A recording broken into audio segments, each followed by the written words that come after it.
Olá pessoal, essa é a nossa oitava aula e hoje, 22 de abril, dia Descobrindo o Brasil, nós estamos falando sobre a história e a teologia do movimento pentecostal no mundo, né? E estamos falando justamente sobre o avivamento da Rua Azusa, William Seymour e o avivamento da Rua Azusa, né? Eu disse para vocês no vídeo passado que Farhan tentou assumir a igreja da Rua Azusa, mas não conseguiu, não teve êxito. E o seu preconceito, a sua declaração preconceituosa acabou perdendo a liderança do movimento, né, no americano. E depois, uma falsa acusação, ele foi preso. Até hoje não houve uma comprovação dessa acusação de sodomia, e os próprios líderes brancos que haviam saído da Rua Azusa, que apoiavam Farhan, o abandonaram, né? E Seymour então tornou-se o líder, tornou-se o superintendente do movimento pentecostal, e o seu nome foi soprado fora dos Estados Unidos, tornou-se um líder pentecostal internacional. Mas a luta de Seymour também continuou, porque as suas obreiras, mulheres que trabalhavam na igreja, porque Seymour não tinha o problema de mulheres também serem obreiras na igreja, pastora, porque a própria pastora Rutine, que era uma mulher preta que ele encontrou na cidade de Los Angeles, né?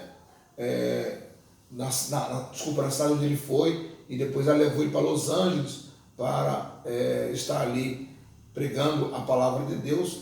Então ele sofre outro revés, e agora é com o William Durham, o pregador de Chicago. Algumas pessoas costumam dizer que o movimento pentecostal do Brasil não tem nada a ver com o William Seymour, porque o Nar Vingre esteve no evento de Chicago. Mas só que o William Durham, ele recebeu o batismo do Espírito Santo na Rua Azusa, né?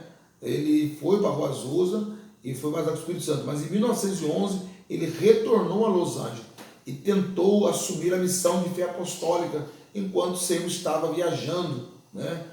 Em viagens de pregação, de convite, né?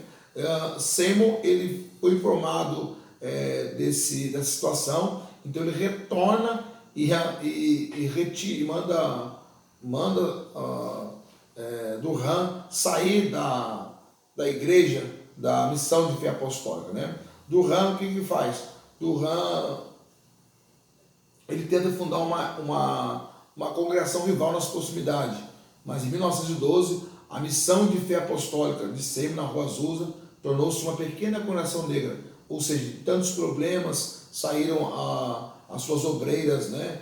Tanto Crawford, que fundou a missão da fé apostólica, como também a Clara. Ambas saíram e fundaram também uma missão de fé apostólica em Portland, Oregon, e também levou com elas a mala direta da igreja, né, da missão, e muitas pessoas acabaram deixando a Rua Azusa e foram se filiar nessas missões, agora formado só de branco, porque a mensagem, a palavra, a oratória de Farhan acabou depreciando a fé apostólica. Então, em 1912, a missão acaba tornando-se estritamente uma congregação de pessoas afrodescendentes, né?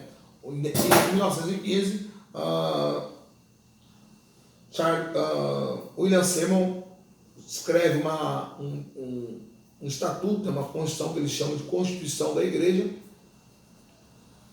e determina que a liderança do movimento deveria permanecer com um homem de cor, ou seja, o líder da Rua Azusa seria um afrodescendente, né? Mas em 1922, Seymour vem a falecer e a sua esposa Jane tornou-se o bispo da igreja, né? Até que em 1931 o prédio foi demolido. Então a Rua Azusa nasce em 1906 e ela tem o seu fim em 1931, ou seja, 25 anos, né? Mas esses 25 anos da Rua Azusa, da missão da fé apostólica, produziu milhares e milhares de líderes, e esses líderes contagiou milhões e milhões de pessoas, né? Denominações, igrejas, né? Várias têm origem na Rua Azusa, incluindo as duas maiores denominações do mundo, né? A Assembleia de Deus americana e as Assembleias de Deus fora dos Estados Unidos.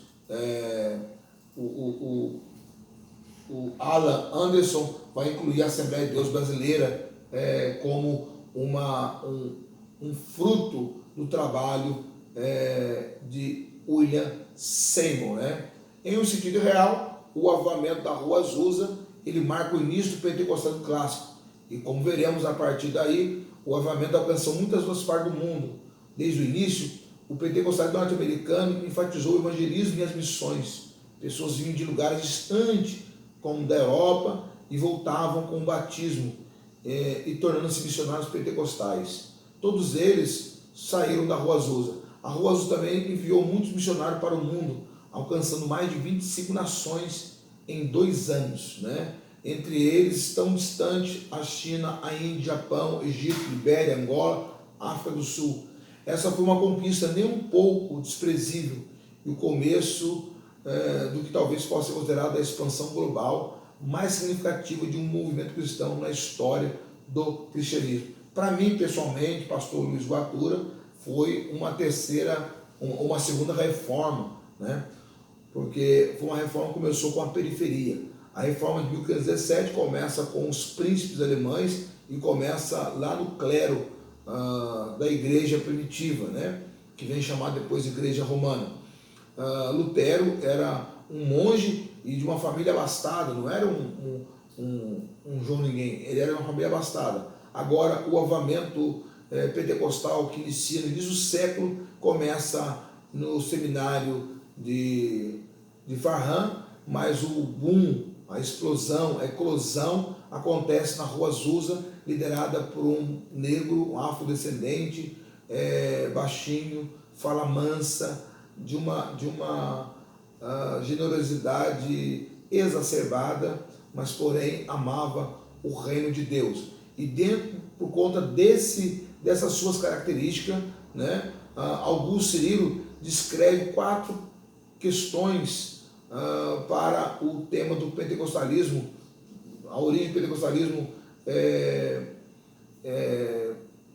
clássico, né? Ele vai dizer que o pentecostalismo foi providencial, a crença que o movimento veio do céu por meio de um derramamento do Espírito repentino, simultâneo e espontâneo. Deu o nome de chuva tardia, previsto na Bíblia, né? Essa visão de Cirilo é definida por muitos pentecostais primitivos. Segundo, histórica, em que o movimento é visto como contínuo com o cristianismo rivalista do século XIX, especialmente o movimento metodista de santidade. Então, os movimentos de santidade, os grupos holiness, eles são um prenúncio do movimento pentecostal a partir da Rua Azusa, né? Terceiro, multicultural. Por quê? Porque brancos e negros dividiram o mesmo espaço, apesar da lei da segregação racial estar em alta na época, mas o Espírito Santo derrubou todas essas barreiras. A visão explicada, né, por essa questão. Funcional ou sociológica, ou seja, examina as funções do pentecostalismo em determinado contexto social para fornecer uma explicação para o seu surgimento, né? O pentecostalismo da Rua Azusa, ele derruba todas as barreiras. Ele é um contágio verticalizado, não horizontalizado. No entanto, embora todas essas abordagens devam ser levadas em consideração, a abordagem multicultural, que também denomina de policêntrico por várias razões. É claro que vários centros pentecostalistas surgiram na pioneira década do século XX, ganhou ímpeto nacional e internacional na Rua Azusa. Alguns estudiosos se referiam ao mito da Rua Azusa, ignorou a importância de outros centros, né?